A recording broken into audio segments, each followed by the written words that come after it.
Here is Haiti. So check it out. See Florida up at the top? Haiti's actually really close to us.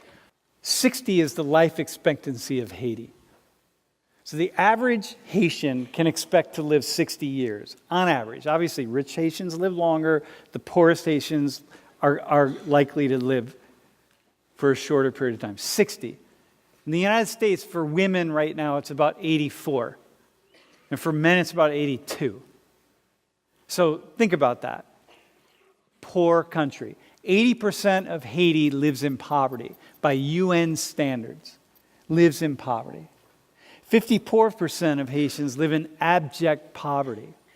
Abject, right? Meaning that there's no chance, they stand no chance of rising out of that poverty and being able to sustain for themselves. And you think about that, and you don't study the history of Haiti, and you don't study the sort of have a deeper understanding of what the processes are, and most of us don't because we don't study it, we're not inclined to study it, and we're just not going to go there. But if you do, you start to come up with an understanding of how and why that's the case. So go to the next slide.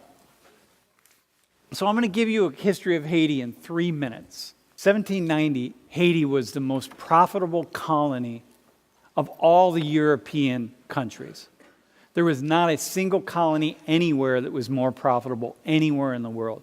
It was a French colony. Haiti provided 50% of all the revenues of France. In Haiti, 1/2 of the world's sugar, the most lucrative crop, 2/3 of the world's coffee, the second most lucrative cash crop in the world, at the time, with 500,000 slaves. 500,000 slaves brought from Africa. The slaves on average lived 5 to 6 years, meaning they worked the slaves to death. It was so profitable in Haiti, slavery was, that you could go to Africa, spend a lot of money on a slave. In today's dollars, at that time, in today's dollars, a slave was about, in the United States, a slave was about $30,000 in today's dollars. So it was expensive. Poor people didn't own slaves. So these big landowners go to Africa, get slaves, work them to death, 4 to 5 years, and when they die, just go and get another one. Eventually, black Africans, the slaves, they started having an insurgency. They did exactly what the colonies were doing in the United States. In the United States, they were revolting against England to get their freedom, right? Think about this, the founding fathers of the Americas. They were revolting against England to get their freedom. In Haiti, the Africans who were being worked to death under horrific conditions, they were rising up against the French to get their freedom. And in 1804, they won. They were succeeded in overthrowing the French. And you got to applaud, right? Because, like, my God, you did exactly what these Europeans did in the Americas, the founding fathers here in the United States. They overthrew the oppressors to get their freedom. So this is a good thing, right? If you think backwards, it's like, this is amazing. This is what should happen. But the world didn't applaud. And of course the world didn't applaud because if blacks in Haiti succeeded in getting rid of the French, then what does that mean about blacks in the Dominican Republic? And blacks in Cuba, and blacks in the United States, all the other slave ports and slave areas. Once they start rising up, so the whole world came together and they said, "Now, stop." They sealed off all of Haiti, and they said, you had all this profit with the French, but you don't have it now. So they said, listen, nobody's going to trade with you. Nobody's going to do anything with you. Basically, we're going to isolate you, and you have nothing. And you're an island in the middle of nowhere, and you have nothing, right? And I can give you land, but if you can't use that land to grow something and sell something, then the land has no value whatsoever if you can't sell it.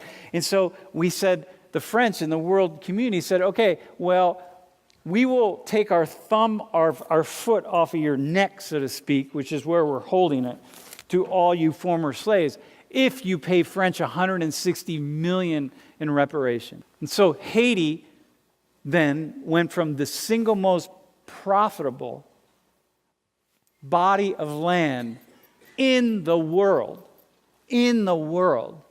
to very quickly, within just a few years, one of the poorest lands in the world. As the rest of the world just said, no, we can fight for our freedom, but you cannot fight for your freedom. I'm going to just give you an example of how this continues. And this is especially a shout out to those of you who are conservative.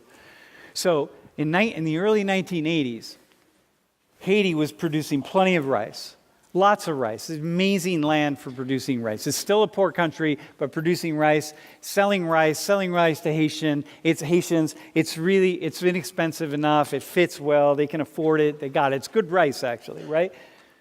In the early 1980s, the rice farmers came together and started to say here in the United States, like, hey, we need, meaning like big agribusiness, hey, we need to sell our rice in other places because we can't make a living here. And so the United States started subsidizing the rice farmers, which are mostly big corporations here in the United States, and took Haiti to the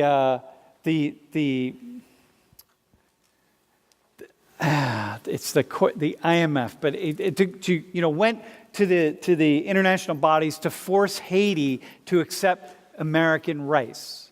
And Haiti said, we're not going to accept American rice. So we here start giving our rice farmers subsidies in the U.S., okay?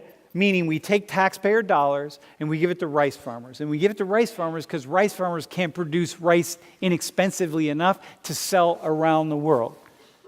And in Haiti said, look, we're not going to accept your rice because you subsidize it with the American government tax dollars. And therefore, the price of rice is artificially low. And then it's lower than our Haitian rice. And that's a problem for us. And so back when I did this research, I did this for the first time, it was about 5 years ago. This is how much we subsidize our rice farmers, $430 million, meaning people that can't figure out how to grow rice inexpensively. And so we subsidize it by American taxpayers. And then what we did in the same year that we gave our rice farmers this much money, that's how much money we gave to Haiti in foreign aid. So it's like we give our own people more than we give to Haiti. And we destroy their rice economy, and we're continuing to destroy it. And this is one way where this just keeps going. And why did the U.S. win in the World Court in this way against Haiti? We won because we're the most, of course we're going to win. Haiti's never going to beat us. We're going to win. That's how it works. And so Haiti can just stay poor. And this happens again and again and again in lots and lots of different ways. So I realized...